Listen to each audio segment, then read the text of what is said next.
உலகின் ஆதி உணவான தாய்ப்பாலுக்கு ஈடான உணவு எதுவும் இல்லை. மனிதனாக பிறந்தவன் உயிர் வாழும் கடைசி மணித்துளிகள் வரை அவரது ஆரோக்கியத்தை நிர்ணயிப்பது பிறந்த பொழுது அன்னையிடம் பருகும் தாய்ப்பாலே ஆகும். பிறந்த குழந்தைகளின் அருமருந்தான தாய்ப்பால் கிடைக்க வழி இல்லாத குழந்தைகளுக்காகவும் தாய்ப்பால் தான வங்கிகள் செயல்படுகிறது. இது குறித்து உலக தாய்ப்பால் வாரத்தில் தெரிந்து கொள்வோம். தாய்ப்பாலின் முக்கியத்துவம் அவசியம் குறித்து விழிப்புணர்வை ஏற்படுத்தும் வகையில் உலகம் முழுவதும் தாய்ப்பால் வாரம் ஆண்டுதோறும் ஆகஸ்ட் 1ஆம் தேதி முதல் 7ஆம் தேதி வரை கடைபிடிக்கப்பட்டு வருகிறது. அந்த வகையில் போதிய அளவு தாய்ப்பால் சுரக்காத தாய்மார்களின் குழந்தைகளுக்காகவும் தாயை இழந்த குழந்தைகளுக்காகவும் பல்வேறு வழிகளில் தாய்ப்பால் கிடைக்க வழியில்லாத குழந்தைகளுக்காகவும் 2014ஆம் ஆண்டு புரட்சித் தலைவி அம்மா ஆட்சி காலத்தில் ஹியூமன் மில்க் பேங்க் திட்டம் கொண்டுவரப்பட்டது. முதல் தாய்ப்பால் வங்கி சென்னை எழும்பூரில் உள்ள அரசு குழந்தைகள் மருத்துவமனையில் தொடங்கப்பட்டது. தற்போது தமிழகம் முழுவதும் 22 அரசு மருத்துவமனைகளில் இந்த திட்டம் செயல்பட்டு வருகிறது.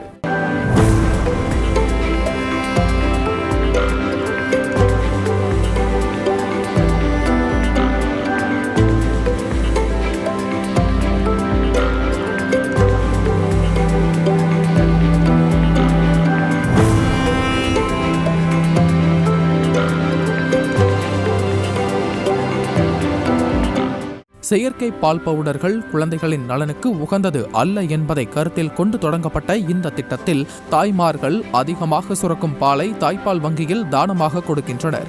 மிகவும் சுகாதார முறையில் தாய்ப்பால் பெறப்பட்டு அவை பல்வேறு மருத்துவ பரிசோதனைகளுக்கு உட்படுத்தப்பட்டு கிருமி நீக்கம் செய்யப்பட்டு குழந்தைகள் அருந்துவதற்கு உகந்த பாலாக மாற்றப்படுகிறது. குழந்தைக்கு தேவையான பல்வேறு ஊட்டச்சத்துக்கள் தாய்ப்பாலில் நிறைந்து காணப்படுவதால் குழந்தைகளின் முக்கிய உணவாக உள்ளதாகவும் தாய்ப்பாலை அருந்துவதால் குழந்தைகளுக்கும் தாய்ப்பால் கொடுப்பதால் தாய்க்கும் நன்மை கிடைப்பதாகவும் மகப்பேறு மருத்துவர்கள் தெரிவித்துள்ளனர். குழந்தை பிறந்து முதல் 6 மாதம் கண்டிப்பாக தாய்ப்பால் ஊட்ட வேண்டும் என்றும் அதிலும் குறிப்பாக குழந்தை பிறந்த அரை மணி முதல் 1 மணி நேரத்திற்குள் குழந்தைக்கு தாய்ப்பால் கொடுக்க வேண்டும் என கூறும் மருத்துவர்கள் இதனால் குழந்தைக்கு வயிறு குடல் சம்பந்தமான நோய்கள் உடல் பருமன் நோய்கள் தடுக்கப்படுவதாகவும் குழந்தைக்கு தேவையான எதிர்ப்பு சக்திகள் உடல் மற்றும் மன வளர்ச்சி சீராக கிடைப்பதாகவும் தெரிவிக்கின்றனர். இப்போ பேபிக்கு பிரெஸ்ட் ஃபீடிங்னால என்னென்ன அட்வான்டேஜ்? ஸோ ஒரு பேபி டெலிவரி ஆனா 6 months எக்ஸ்க்ளூசிவ் பிரெஸ்ட் ஃபீடிங் பண்ணணும். ஸோ ஃபர்ஸ்ட் ஒரு within ½ an hour to 1 hour of delivery பேபிக்கு எப்பவுமே ஃபீடிங் பண்ணணும். அதுக்கு தான் ரூமிங் இன்னு சொல்லுவோம். அந்த ஃபர்ஸ்ட் ஒரு ஃபியூ ஹவர்ஸ்க்குள்ளே பேபிக்கு ஃபீட் பண்ணும்போது அந்த பிரெஸ்ட்டில் வர ஃபர்ஸ்ட் மில்க் அது கொலஸ்ட்ரம்னு தான் சொல்லுவோம். அது very very rich source of immunoglobulins.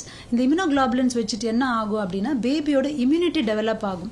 So பேபியோட இம்யூனிட்டி டெவலப் ஆனதுனால பேபிக்கு இந்த அடிக்கடிக்க லூஸ் மோஷன் கேஸ்ட்ரோஎன்ட்ரைட்டிஸ் வருது ப்ரிவென்ட் பண்ணிக்கலாம். பேபியோட இம்யூனிட்டி நல்லா இருந்ததுன்னா போக போக அப்பப்போ கோல்டு காஃப் இன்ஃபெக்ஷன் எல்லாம் வருது நம்ம கம்மி பண்ணிக்கலாம். ஸோ ஃபர்ஸ்ட் 6 months பேபிக்கு எப்பவுமே எக்ஸ்க்ளூசிவா பிரெஸ்ட் ஃபீடிங் பண்ணணும்.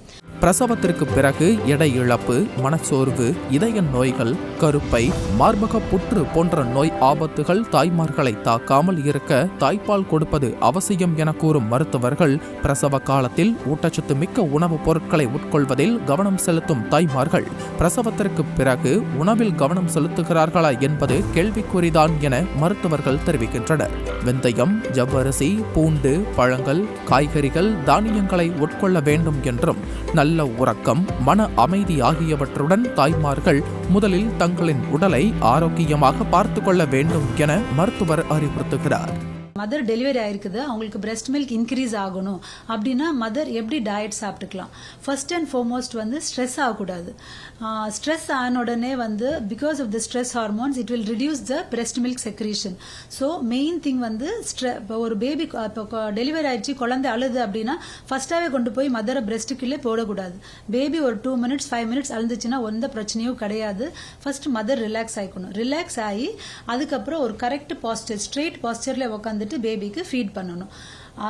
Feed increase mother feed increase பண்றதுக்கு என்ன சாப்பிடணும்?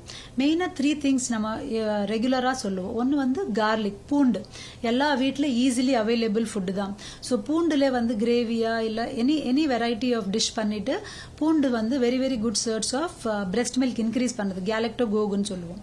செகண்ட் வந்து ஜவ்வரிசியில் நீங்கள் எனி பாயசமா இல்லை வந்து கிச்சடி அந்த மாதிரி பண்ணிட்டு கொடுத்துடலாம். ஸோ ஜவ்வரிசி is another good source for increasing the breast milk. And third வந்து வெந்தயம்.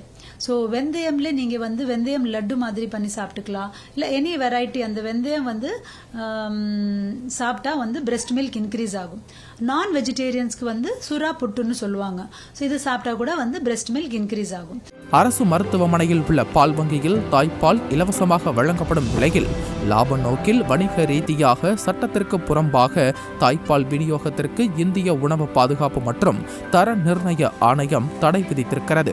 மேலும் தாய்ப்பாலை பதப்படுத்துதல் மற்றும் விற்பனை செய்வதில் ஈடுபட்டுள்ள வணிக நிறுவனங்களுக்கு உரிமம் வழங்குவதை நிறுத்த அதிகாரிகளுக்கு உத்தரவிடப்பட்டுள்ளது. உன்னத நோக்கத்திற்காக தாய்ப்பால் வங்கிகள் கொண்டுவரப்பட்ட நிலையில் சட்டத்திற்கு புறம்பாக சில நிறுவனங்கள் தாய்ப்பாலை பதப்படுத்தியும் பவுடர் வடிவிலும் விற்பனை செய்து வருகின்றன.